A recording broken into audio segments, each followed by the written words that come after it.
Welcome to Conversations with Dr. Skip Mason, pastor, preacher, historian, author, teacher, librarian, archivist, world traveler, collector, family historian, avid reader, and creator of the popular Vanishing Black Atlanta Facebook page. But a lot of folks who love history. Most importantly, he's our dad who loves his family and who taught us the importance of our history and having important conversations. Join him now for this episode of Conversations with Dr. Skip.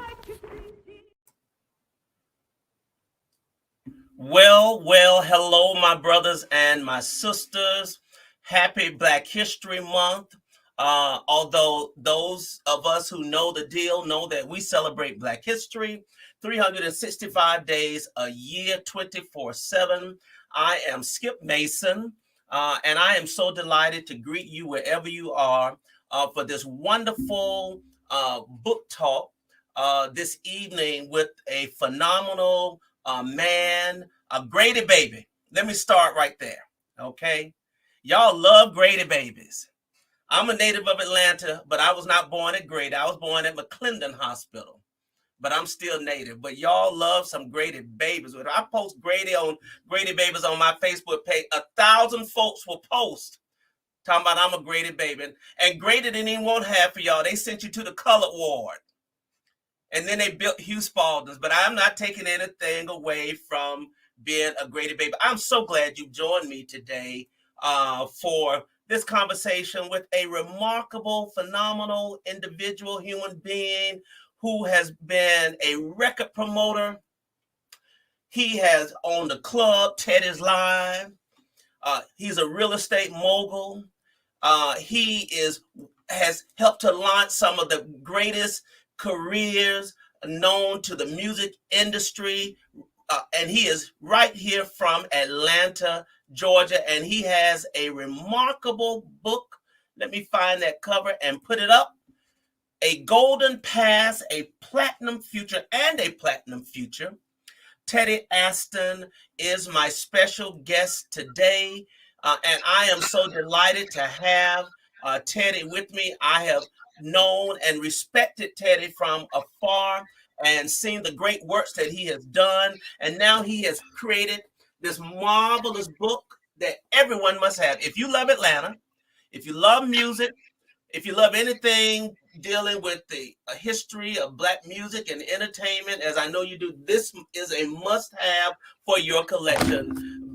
Black Atlantans and all Atlantans and anybody who's watching, let me welcome the great impresario of Atlanta, Mr. Teddy Austin. Teddy, welcome, my friend. Thank you, Skip. Thank you so very much. After that introduction, I don't have anything else to say. Oh, buddy, you got a whole. Said it all. You got a whole. Y'all, look at all. You can even see the gold records in the background. I mean, Teddy has made careers. Yes, the entertainers had the talent and the gifts and the skills, and the record companies signed them up, but they needed someone that could take them.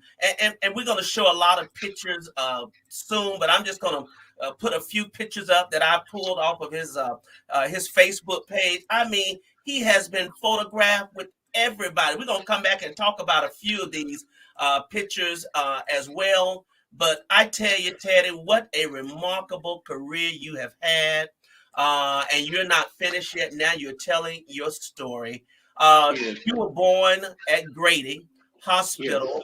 Tell us a little bit about your early background and your family. I know how dear your mother is.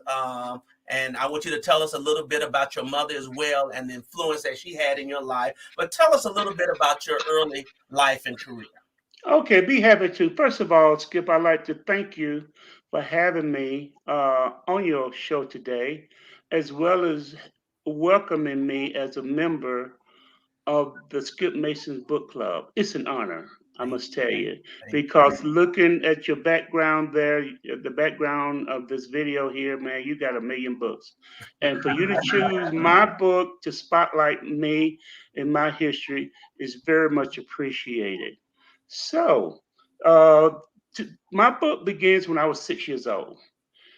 Even though I'm a Grady baby, we lived in small communities like Palmetto, Fairburn, Union City, Fayetteville. All of those areas at the time was considered to be the country, but now they're all part of the Atlanta suburbs. So we're living in Palmetto, Georgia. I'm walking down the street downtown Palmetto. Palmetto's only one red light, still one red light.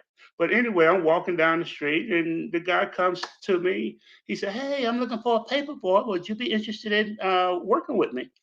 I said, "Well, you need to come by my house and speak to my mom. If my mom says okay, I'll be happy to be the paper boy." He came by the house. I told him where we lived. He came by the house. My mom said it was okay. She felt safe. She felt that I would be safe working with this gentleman in the city. So we started the paper route. Make a long story short, I would get up at 5:30 in the morning, Skip, to deliver papers. Everybody else would be in the bed asleep. I didn't need an alarm clock, to wake me up because we really didn't have an alarm clock. It just went off in my head. So I would get up before school, walk to the train depot where the Atlanta Journal and Constitution paper truck would be coming from Atlanta. It would stop in College Park, Fairburn, all the cities prior to getting to Palmetto, and drop off the big bundle of papers for us to deliver or put inserts in on a Wednesday or Thursday. That's when the big sales was in the city. So basically, when I started out as the paper boy there, man, boy, you talking about the best paper boy that you ever seen in your life, man. Boom, boom, boom, boom, boom. Hour and a half, I'm back home getting ready for school. But however, working as a paper boy in Palmetto was a life changing experience for me because right across the street was a service station owned by a family called the Bradleys. The Bradleys are very prominent people in Palmetto even now. Mr. Bradley owned the service station across from the train depot. I delivered the paper to Mr. Bradley's house. Along with me delivering the paper to Mr. Bradley's house, I had to keep the paper machines filled up uh, at the service station. So the service station it was not only a service station, but also it was a laundromat and a water fountain in the front and in the back. Of course, you would know that the paper, I mean, you would know that the water fountain and the laundromat in the back was for the colored. Oh And wow. the water fountain and the laundromat in the front of the service station was for the white. So every day I would fill out the water, fill up the paper machines and look around and like, hmm, why does that sign say whites only? Plus we used to have to wash our clothes there too, because we didn't have no washer or dryer. So I was kind of familiar with what was going on there, even at a young age. So I decided one day, Skip, I said, I'm going to get me some of that white water. So every day I ease a little closer and closer to the water fountain, and Mr. Bradley would look at me with the side eye. He wouldn't say nothing. A couple of days later, I get a little closer and closer. But it took me about a week to get to the water fountain. And boy, when I got to that water fountain and started drinking that water from the white water fountain, the mechanic came out there and said, "Mr. Bradley, do you see what Teddy's doing? He's drinking from the white water fountain." Mr. Bradley looks over and says, "I was wondering how long it was going to take Teddy to get there." And the next day at school, Skip, the teachers was talking, the principals was talking, the kids was talking, the parents was talking. They said, "Did you hear what Teddy did? What did he do? What did he do? He drank out the white water fountain." Well, oh Lord, what did they do? Well, he's still working. He's still the paper boy. He's still delivering papers. Mr. Bradley didn't say anything. My thought, Mr. Bradley was thinking, well, eventually some colored person is going to drink out the water fountain. So if it's going to be anybody, it might as well be Teddy. He delivered the whole move, man. I mean, for you to be drinking out of the water. I mean, what gave you the gall and the courage to do that at that time and at that age? I don't know, Skip. I felt comfortable doing it. Like I say, I delivered the paper to Mr. Bradley's house. I was at his service station every day, filling up the paper machines. I had to go back the next day to take the money out, take all the coins out of the paper machine. So, then I just kind of started hanging around there, have a little change in my pocket. I'd go in there and buy a Milky Way or Payday, and just hang around the service station. So I got pretty familiar with the clientele at the service station. I was very familiar with Mr. Bradley's attitude and mentality, and I saw how he had a little respect for black people. He wasn't a racist. In fact, he was, I guess you would say, pretty liberal at the time, but in a very segregated town like Palmetto at the time. So when I decided to go there, he kind of knew that I was going to do it. You know what I mean? He knew when I would get a little closer and kept looking at that water fountain. I guess he said, I know what Teddy's thinking about. I know what he's going to do. Eventually, he's going to get over there. You could have stopped at any time. Oh yeah, he could have stopped me. He could have got me fired on my paper route. He could have called the cops. This was in 1960, early 60s. So he could have done any of those things. But when the white mechanic ran out there and said, "Mr. Bradley, do you see what Teddy's doing?" And when Mr. Bradley didn't say anything, he's like, hey, I guess it was okay. I just kept drinking. Every day I would go drink at the white water fountain and I would get stares from customers coming in to get gas and everything. But, it was a life learning experience. But Skip, I really didn't know the significance of it until years later. You know what I mean? When I went to school the next day, everybody's talking about, you see what Teddy did? You hear what he did? What did they do? Back then, man, they still might have been lynching kids. They were. Kids disappear. Kids disappear. You never see them again. So I would guess that had a major impact and would help to shape some of the things that you would do, because I mean, when you fast forward, you broke ground in your industry. Okay, absolutely, as an African American, so that was not the first time of your dancing at a parade where you were the first black to do this, that, and the other, and so you were the paper boy. You drank out of a white water fountain. I mean, and so talk a little bit about school and the importance of education for you, because I know eventually you went to Howard University. No. Oh, no, you didn't go to Howard? No, I didn't finish high school. What, Teddy? I don't know where I thought I read you went to Howard. I did not finish high school. And then just kind of fast forward with the story. Yeah. So during that time, my mom, love us dearly, I think about every day, and my dad. So basically, my mom and I had an abusive father, alcoholic and an abusive father. So at some point, my mom realized that she had to get us out of Palmetto, So, so once we got the opportunity, my mom moved us back to Atlanta. Mm-hmm. Now, during that time, most of my older sisters and brothers, they were grown, but just to kind of, back up for a second, my dad married my mom when she was 14. Yes.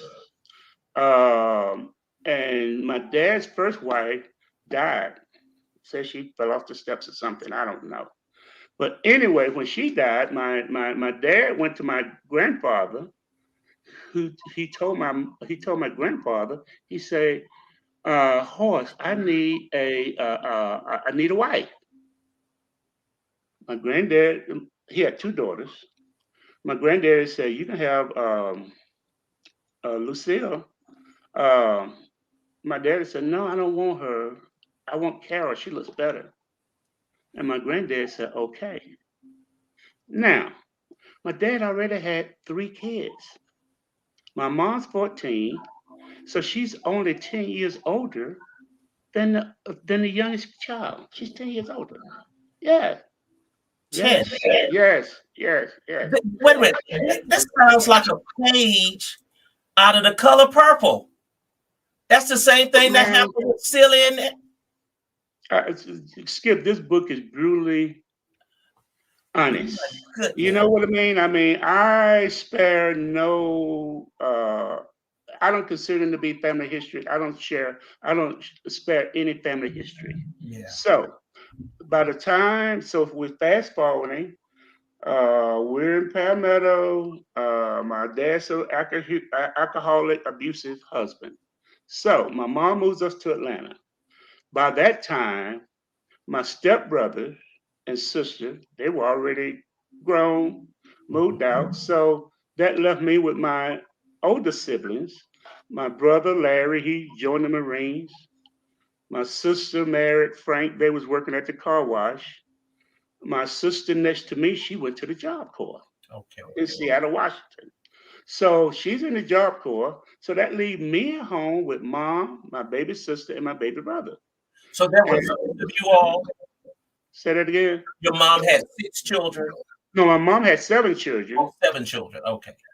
And the 3 stepchildren she raised. And the 3 stepchildren. Okay. Yes, by my father. Right.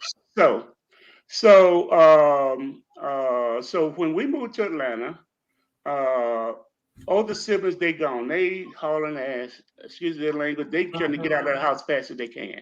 I know. Brother going to the Marines. Sister going to Seattle. My other sister married Frank at the car wash. So they're gone. You know, they're trying to get out of there and start their own life. So I'm at home. So by that time, I'm 11, 12 years old, you know, barely out of middle school. And I can see the pain on my mom's face every day because she was like working like crazy. She's only making $35 a week. $35 a week. So I'm like, man, I got to help my mom out here. You know, I can't, I can see the pain on her face every day. Okay. So I said, I'm going to help my mom. I'm going to get me a job. And my she's always been a chef, you know, a cook, great cook, chef, various restaurants. So I decided to get a job. First job I get in Atlanta, I'm making $45 a week. She's making 35. Wow. This is at 12, 13 years old. At a steak restaurant on Forsyth Street, used to be called Saddle and Stir, right up the street from the Lowe's Theater, a couple of blocks up from the Lowe's Theater. So you know, man, I couldn't. I started out making 35 a week. A month later, I'm making 45 a week. So I'm making more than my mom. So I couldn't wait to get home on Friday to give my mom $35. All I wanted was 10. And that $10, I would go to the wrestling match at the Old City Auditorium. And man, that $10 would go a long way. It would buy me 2 hot dogs with sauerkraut, popcorn, a program, and a large Coke, and bus fare back home. Yeah, and some change. And some change. Yeah, so basically, so that's where my work ethic started. Well, it started as a paper boy. But when I realized I had to help my mom out, then, you know, that's around that time, that's when I decided now I'm out of Grove Park Middle School, headed into West Fulton High School. So my first year, 8th grade in West Fulton High School, I got halfway through that, and I said, "Look, I can do better than this." You know. Next job I had, I'm making $80 a week. My mom may be making 50. So you know, it just goes on and on and on. I'm learning a great work ethic as I go along, just to help my mom out. You know, and and lessening the pain the burden that she's having, being a single parent with me, my sister, little sister, and my brother. So, and I've always, you know, felt that I was always going to do everything that I could to help my mom out. I don't care what it was. Whatever she needed, she had it. In fact, it got to a point where she didn't have to work. I took care of her. Yeah, Mm. yeah. So entering West Fulton High School was my last year in school, Skip. Interesting. I didn't know that, but what a remarkable story. So, how did you get into the promoting field? Tell Oh, us about that, Teddy. okay, so now I'm around 16 or 17 years old, okay? Mhm. I'm working at the Old Hickory House restaurant. The Old Hickory I House. worked at I worked at the old Hickory House on Hamilton Road. That No, was my I did too. I that was did. my first job, Teddy. I started out at the Old Hickory House on Northside Drive. Okay. And from there, I worked at the Old Hickory House on Far Road. I worked at the Old Hickory House on Camilton Road. And I worked at the Old Hickory House on Memorial Drive. It's a chain of restaurants. Oh yeah. So during that time, I'm working at the Old Hickory House. A good friend of mine was working there. His name is Charles Gear. Charles always had his hands in the music industry. Charles and Gladys Knight lived in the same neighborhood. He was instrumental in Gladys Knight recording her first single, Every Beat of My Heart. Every beat of my heart. Yeah. Yes. So you know how long ago that was. So Charles is working at Old Hickory House as well. So eventually he gets a job working for Atlantic Records. So in Atlantic Records, Warner Brothers and Electric. It was called WEA, Warner Electric Atlantic. We had a super distribution center on Fulton Industrial Boulevard. So Charles was working for Atlantic Records, but in the meantime, I'm like, Charles, you got to get me out of here, man. Only barbecue I want to see is on my plate. I don't want to see no more. I'm tired of these greasy barbecue aprons I got to wear every day. But I was really good because I was like the swing man at Old Hickory House because I started out there as a busboy, then the dishwasher, then the cook, and then the pit man. I'm the pit man. Well, You I know? started out as the bus boy Uh-huh. and the dishwasher. Okay. This was 1976, 77 Yeah. on Hamilton Road. I was underage. I must have been 14 or 15. Mm-hmm. They paid me cash, and I worked there. But let me say this quickly. I thought the person who cleaned the table got the tip, so I was taking the tip. I wasn't stealing, but the waitress said he's stealing tips. I said, but I'm cleaning the tables up. I'm the one. I swear that's what I thought. So the manager, That was your money. That was your I cash. thought I'm the one cleaning the table, Well, you know what? Camilton Road, one of the pit men over there told me I'm 16, 17. We're talking politics. And I asked him, I said, do you think a black man would ever become president of the United States? Mhm. He said, never, ever. Ever in life, Teddy. Don't even think about it. A black man would never become a president. These are the kind of conversations I'm having and the kind of thoughts I'm having at such an early age. So I just just kind of let it go, and just kept it in the back of my mind. Yeah. But I would work at I was so good as a pit man at Old Hickory House. Anytime they would need somebody, cook or pit man that didn't show up, they would call Northside's Teddy available. Can Teddy come over here? They got tired of no, Teddy can't come over there. He works here. Right. And then I got to a point like I'll be the judge of that. Yeah. I'll decide where I want to go work. Right. That's You right. know what I mean? In fact, Camilton Road was paying me a little bit more money than Far Road. And they did a lot of business too back in Oh the day. yeah, man. They did. I used to open up Camilton Road at 5 in the morning to get that pit started, Yeah. get those baked potatoes in the oven. The boss would come in now, little short Carol Black. She, Mm. she was the owner's wife. It was the Black brothers, Jack Black, and I think his brother's name was Jerry Black. Okay. But the owner, she used to come. I'm really young to have that kind of responsibility.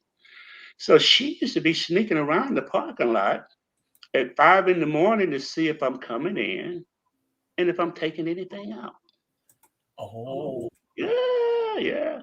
So after a while, she would just come on in, Teddy, can you cook me breakfast? I would cook her some stuff on the grill, and bring it. Yep. That's it, man. I would sit it on the counter, and she's like, man, I became one of her favorite employees, because I could, then I would, the deliveries would come early in the morning, and everything. So, Camerton Road was a great experience for me. Plus, we were living in the West End at that time. Okay, so it wasn't very far. Yeah. It's Well, very convenient. Very convenient. so you talked about Charles Gear, and Yes. he was working at Atlantic Records. Mhm. So pick up from there and tell us what happened as your career progressed. Okay, so Charles is working at Atlantic Records now. So he used to. In fact, Charles is a very dear friend of mine, mentor. He's in my book. I have him in my book with a picture with Kathy Sledge. Him and Kathy Sledge is standing on the state penitentiary here in Atlanta. They had done a concert for the prisoners over at the state prison. So that's the kind of person he was, and that's the kind of thought level and appreciation that he wanted to share and give back. So I learned so much from him because he used to take me on the road with him before I got the job. So his territory was Georgia, Alabama, Tennessee, uh, and Florida. So he would take me on the road with him, to the different radio stations, the different concerts, different stores and press events. So, just kind of teaching me the business, and I'm learning from the best. So so basically at some point, he gives me a job working in the Warner Brothers warehouse. So I started at the bottom, Skip, and work my way to the top. So I worked my way to from I worked in the warehouse for 2 years. After 2 years, there was a position opening in the mailroom as the mailroom supervisor. So I got the job as the mailroom supervisor. Now I'm rolling, man. Okay, Wow. I can see a little light at that point Mhm, because being the supervisor of the mailroom, that's a very, very big responsibility mhm. because you're responsible for making sure that every radio station in the country get the format of music for their radio station. Mm. You know, if you're at a rock station, you got to make sure you get rock music, not jazz. If you at a jazz station, you got to make sure you're not getting top 40 music. You get at a top 40 music station, you got to make sure that so you got to get the music. So I finally got the mailroom straightened out. Program directors, radio stations, calling the home office saying, thank you. We finally getting the music, getting it on a timely basis. The music is properly packaged. So when we getting the records now, they're not warped. You know, You were sending what 45s and LPs out.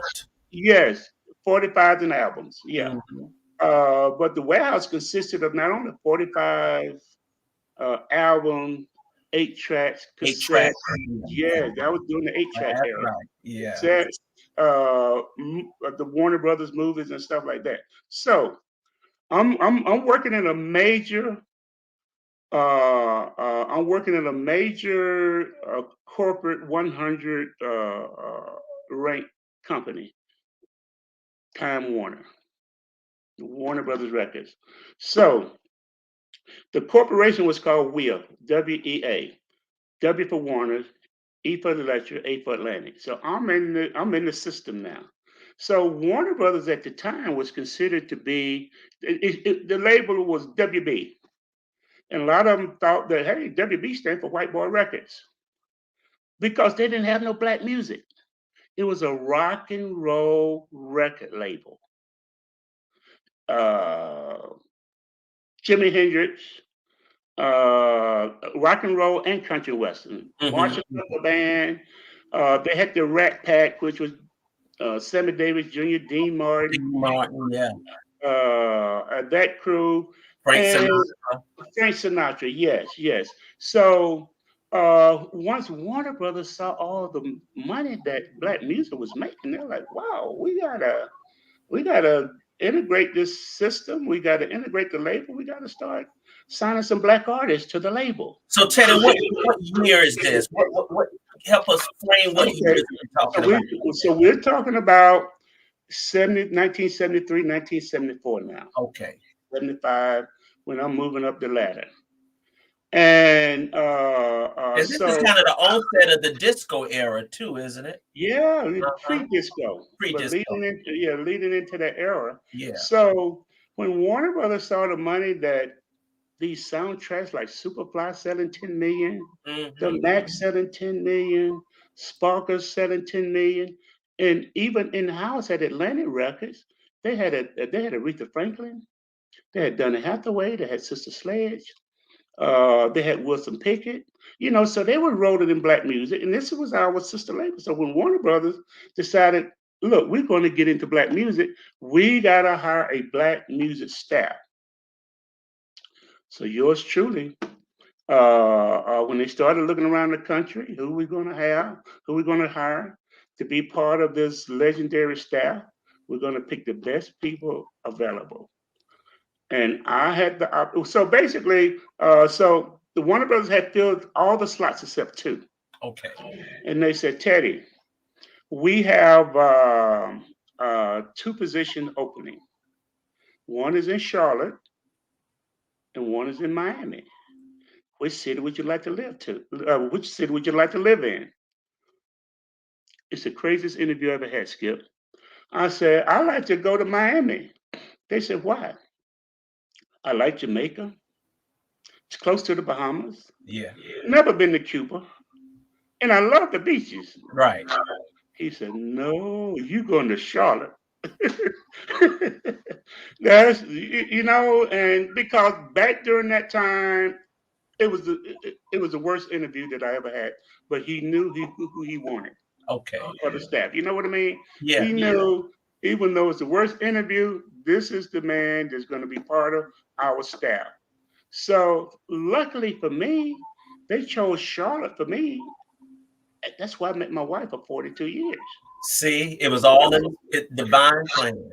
Yes. That's yes, right. It really was. Yeah. So, and that's where because I was always ready. Charles Gibbs trained me. So he was already telling people. He said, when Teddy started working in promotion, he's going to be great because I trained him. Because I learned from the best. And then I took it to a whole nother level. I took it from here and I took it to the universe in terms of promotion and marketing. And you did. Let's do this. We got about 20 minutes. I want you to talk about some of the entertainers that you work with. I'm going to put a few pictures up. Okay. And then we're going to, at the end, encourage folks to, you let them know how they can order your book. Okay, be happy to. And we're going to share that. Let me put a few pictures up. And you don't have to talk about everyone, but as I put them up, you can share. This is Al Jarreau. Yes, that's Al Jarreau, great friend of mine, man. I miss him so much. Al Jarreau, when I decided to leave Warner Brothers Records, we had built such a close relationship. When I decided to move on and try something new, Al Jarreau called Teddy's Live. He says, Teddy, tell me it ain't so. He said, tell me you didn't leave. He said, yes, I did. I left about a couple of months ago. He said, man, I was telling Pat Raines and David Sanborn. Al Jarreau and David Sanborn are managed by the same person, Pat Raines. Right. He said, I was telling David Sanborn and Pat Raines that Warner Brothers would never be the same. And they probably weren't. And they wasn't. He said, here's what I want to do. He said, my tour's going to wind down in about a month. I would like for you and your wife to join me and my family in Jamaica. All expenses paid, first class. Well, I'll be happy to, because at that time we were working on building out Teddy's Live at Underground Atlanta. A bit about too in a moment. Yeah. Yes. So I was really ready I needed a vacation at that time. Jasmine Guy. Oh, that's my sweet Jasmine. I love me some Jasmine. Jasmine Guy. Go back to Jasmine Guy for a second. Jasmine Guy. That's me and Jasmine Guy. I had her on a promotional tour. And this is at the Jack the Rapper conference in Atlanta. It was a music conference Yeah. in Atlanta. And boy, you got to read the book to hear about the fantastic story. But you can see me and Jasmine that dancing. We partying like rock stars. I know. And look how, oh man, that's a classic picture there. It is. Look That's at a that's a photo at Teddy's Live. That's at Teddy's Live. Look at Yeah, I mean, you're talking about the stars coming out at night. Oh yeah, they do. That was with Stevie Wonder. That's BJ in the middle, the young lady. Okay. Albie Sure with the hat on, and Peebo Bryson. Sure, yeah. Yeah, that's Albie Sure with the hat on. Yes. All that. I mean, it was a star-studded night. People at Teddy Live, they didn't know what to do. Jennifer Holiday. My girl. Great story. I mean, I'm telling you, man, some of the promotions that I did. Jennifer Holiday. She received Female Artist of the Year at the Jack the Rapper conference as well. I had to escort her on stage to get her award. And she's like, Teddy, I'm so glad you were here. Thank you for escorting me, taking my arm, because these stiletto heels I got on, I never would have made it up and down those steps. Amazing. That's me with the King family, and that's Albie Sure again. And is that Jermaine? Jermaine Jackson. That's me, Albie Sure, Bernice, Jermaine Jackson, Mrs. King, and Martin III. That is so. But I took Al Jarreau really out of my. I took Al Jarreau under my tutelage. Okay. To make sure that to keep him on the right track. Great stories in there about him. Now this is the money shot right here, man. Yeah, in fact, I think yesterday was Bob Marley's birthday. I think so too. Yeah. Quick story about Bob Marley. By this time, I've been promoted to the National Director of Promotion for Warner Brothers. Okay. I'm in charge of the East Coast from Philadelphia to Miami. So I'm hosting a party. This is Bob Marley. This is one of his last photos and his last album. The last album he did on Warner Brothers was called Survival. I hosted a party in Washington, D.C. For him. And at the end of the night, he said, Teddy, I really do appreciate everything that you've done for me. Would you mind coming up to my suite with me? And let's kind of kick it around a little bit. I'm like, sure, I'd love to. I'll be honored. We get to the suite, kicking it around. He says, Teddy, do you ever go to Jamaica? I said, man, I love Jamaica. I take my family there every year. He said, what part of Jamaica do you like? I said, we usually go to Negril. He said, my home is only 10 miles from Negril.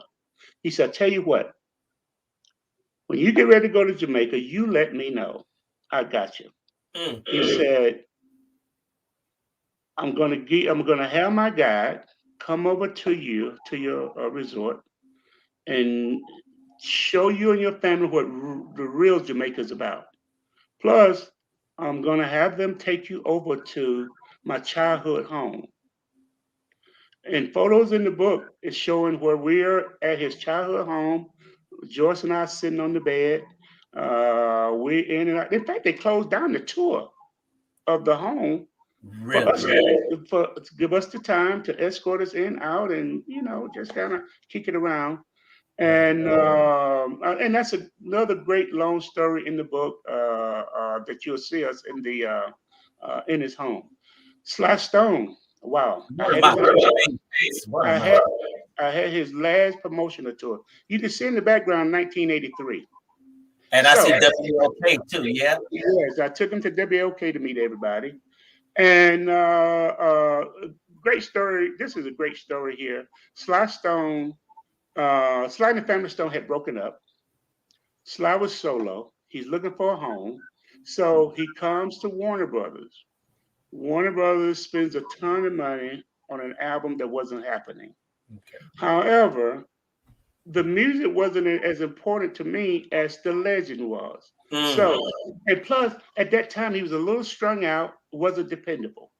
So we're on a conference call. Warner Brothers asking the staff, we need to take Sly Stone on the road who want him in the market?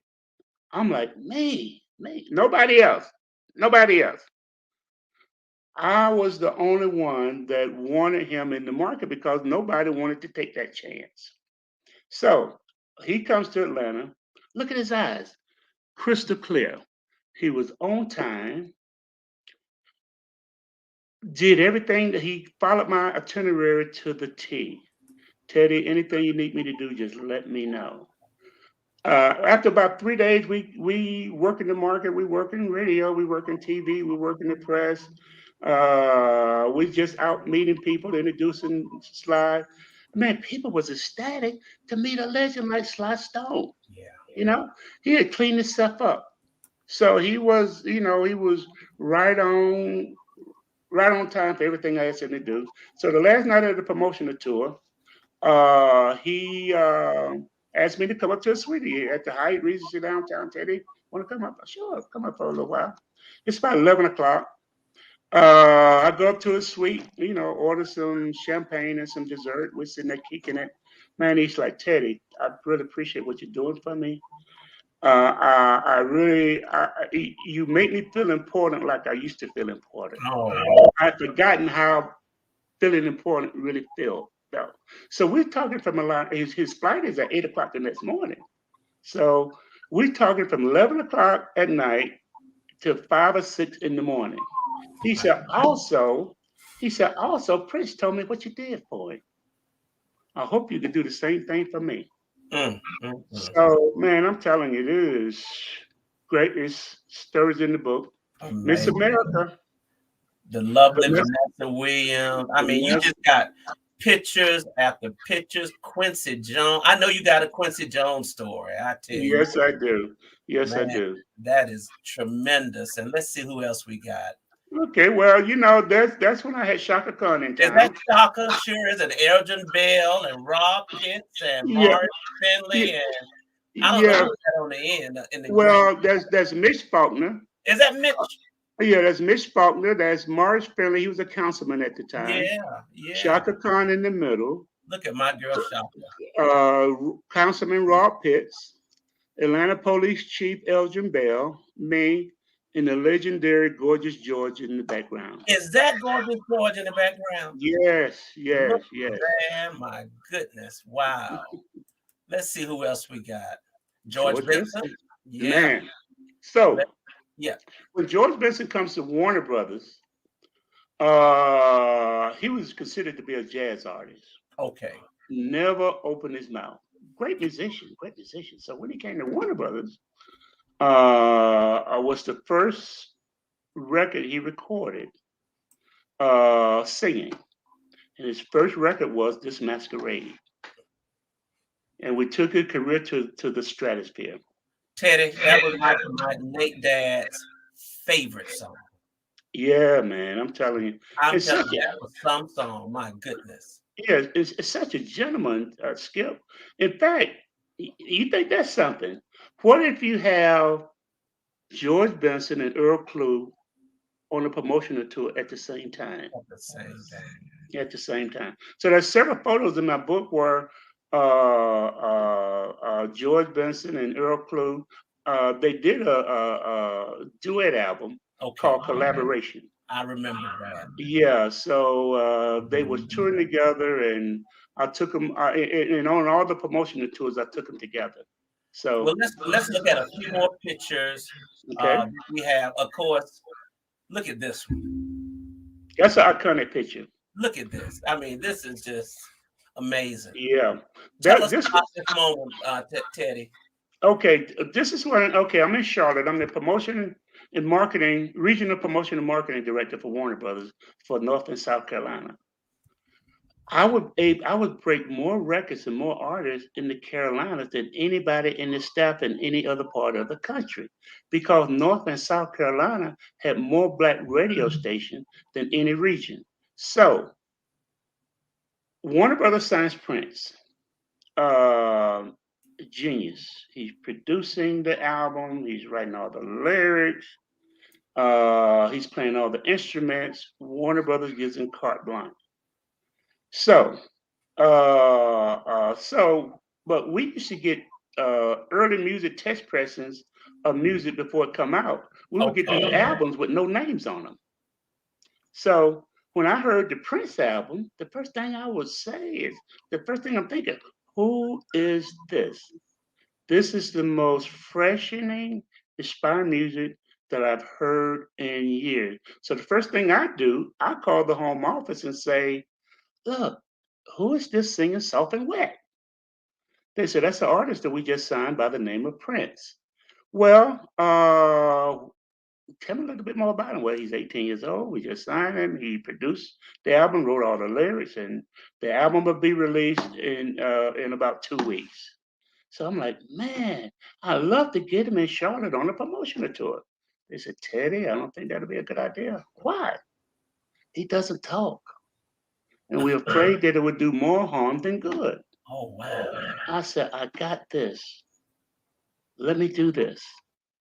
I promise you're going to turn out fine. Plus, Thanksgiving was coming up, and it was a great time to do a food drive in conjunction with WGIV radio station there to do a food drive for all the food banks and the needed families.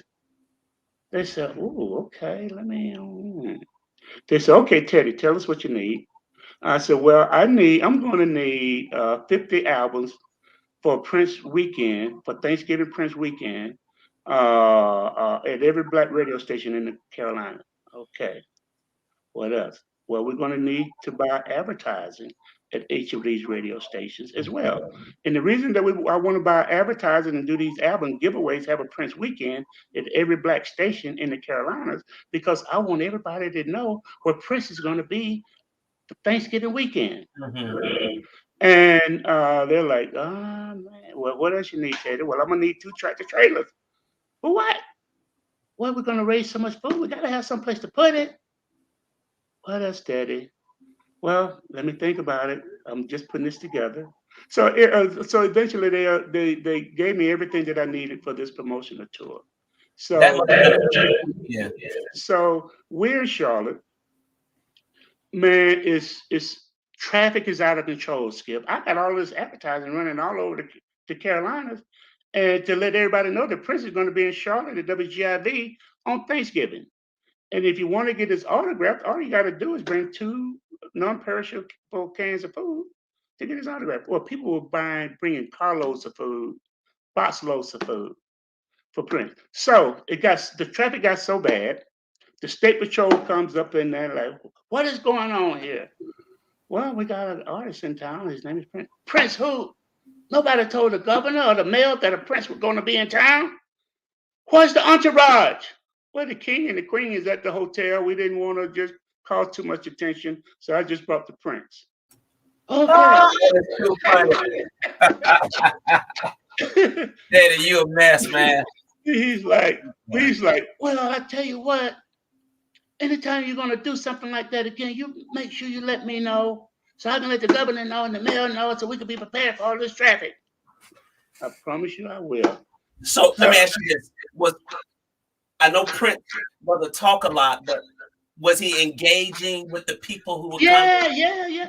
You know, he was good. He just don't like a lot of pressure. Yeah. You know what I mean? Yeah. So when he came to town that Monday or Tuesday before Thanksgiving, he said, Teddy, what you want me to do? Well, here's the itinerary. Yeah. You're like, I can do that. Yeah. He said, I just got one request. So what is it?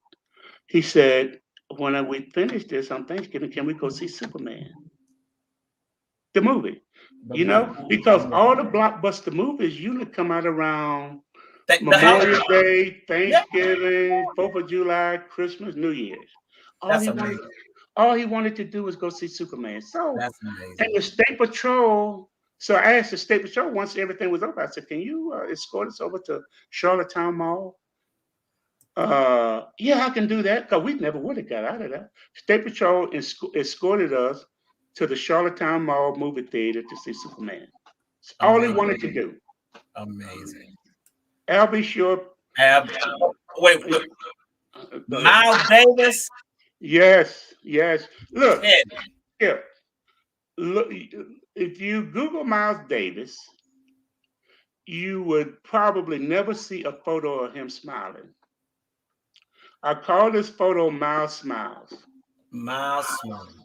Yes. I thought the Marley photo was the money shot, but I think this is the one here. My goodness.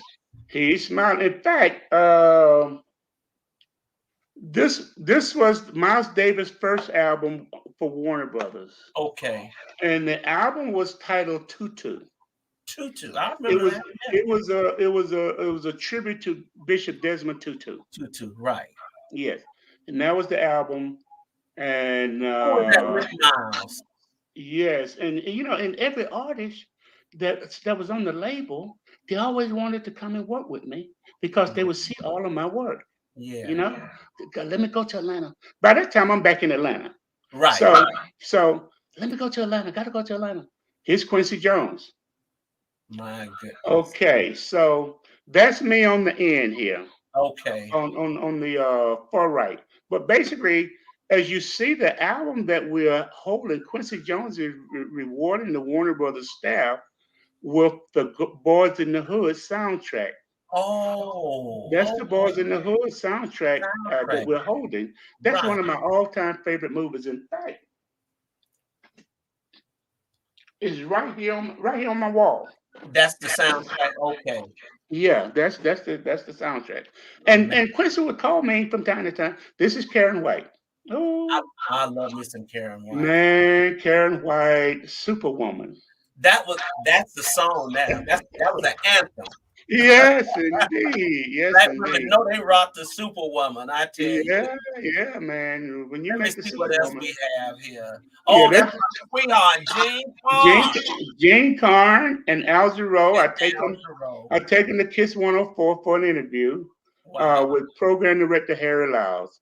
That is a Casual Cal Dupree. He's interviewing me on TV 69 when TV 69 first went on the air. He's interviewing me because Prince is releasing the 1999 album in the time and Vanity 6 album all at the same time. David Sanborn. This is a pic. If you allow me 1 minute to tell you about this David Sanborn photo. David Sanborn and Al Jarreau was on tour. This is in Memphis, Tennessee. Long story short, after the concert, we're backstage. Al Jarreau's like, Teddy, what we're going to do tonight? I said, well, I don't know. Let me ask my buddy here, Jerry. He's my promotion man here in Memphis. Jerry say, hey, Beale Street is right up the street. Let's go to Beale Street. So me, Jerry Washington, Al Jarreau, and David Sanborn, we hit Beale Street. No security, no posse, and no drama all night long. Wow. We get back in at 6 in the morning, man. What a great time we had. Amazing. There's Jesse. What is this famous thing? Okay. Oh, man, my friend. Maynard. Yeah, Maynard Jackson, Chief Elgin Bell. Mayor Jackson invited me to that ceremony there, honoring Chief Bell. I think that was his 25th anniversary on the force. And the good thing about Chief and I still talk often. And I got a great story in my book about Maynard Jackson too, when he started the Film and Music Entertainment Commission. And the Bureau of Cultural Affairs. He just did so much. Yes, he did. That's my friend Roger Troutman. Tragic death. Did you ever hear about his death? Yes, I did. Yeah, his brother shot him, and the reason that happened, what happened was, Roger was thinking about going solo. All of these rappers wanted Roger to sample their records. Yeah. One of the big records that's being sampled right now, leading up to the Super Bowl, is California. With Tupac. Roger is doing the instrumental thing on his horn. Okay, so his brother couldn't. He just didn't want Roger to go solo because the rappers wanted Roger his horn on one song. So Roger's like, man, I don't have to go out here and do all of this. man, I can make 50 grand in one night. This is the way that I think. This is what I think I need to do. And his brother didn't want to hear it. Tragic death. Very tragic Yeah, indeed. I tell you, but what an amazing talent. very amazing. And a Yeah, great guy. and a And great if guy. you, and I'm sure everybody within the sound of our voices Yeah. have heard some of the great music that Roger has done over the years. Mhm. At the Funkenstein, Yes, yes, indeed. sir. That's me with that's another Funketeer, Bootsy. Bootsy Collins. And that's a legendary picture. That's Fred Wesley from who mainly known for playing with James Brown. James Brown, right, Yeah, right. Fred Wesley and the Horny Horns. You remember that? So Yeah, that's Fred Wesley. He's playing with Bootsy now. Me in the middle and Bootsy on the end. that's amazing. Well, listen, let me say that this book is so chock full of images, just incredible. Let me put you some picture of your family up. Oh man, that's my Well, mama. your Okay, mom, on the starting from the far left, my daughter Mika, my wife Joyce, my mom, my son Brandon, and myself. beautiful family. Yeah, Beautiful man, I tell family. you. In fact, I Skip. If it wasn't for my mom, I wouldn't be the man that I am today. Yeah. You know what I mean, man? Oh man. Well, you took good care of your mother.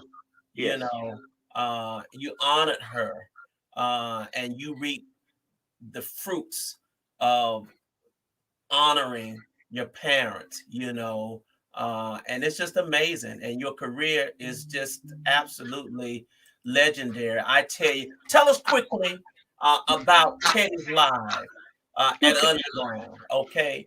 Okay. Well, basically, after working 20 years at Warner Brothers, I felt like I needed a change. Right. Just wanted to do something different, Yeah. especially with all the connection that I had in the music industry.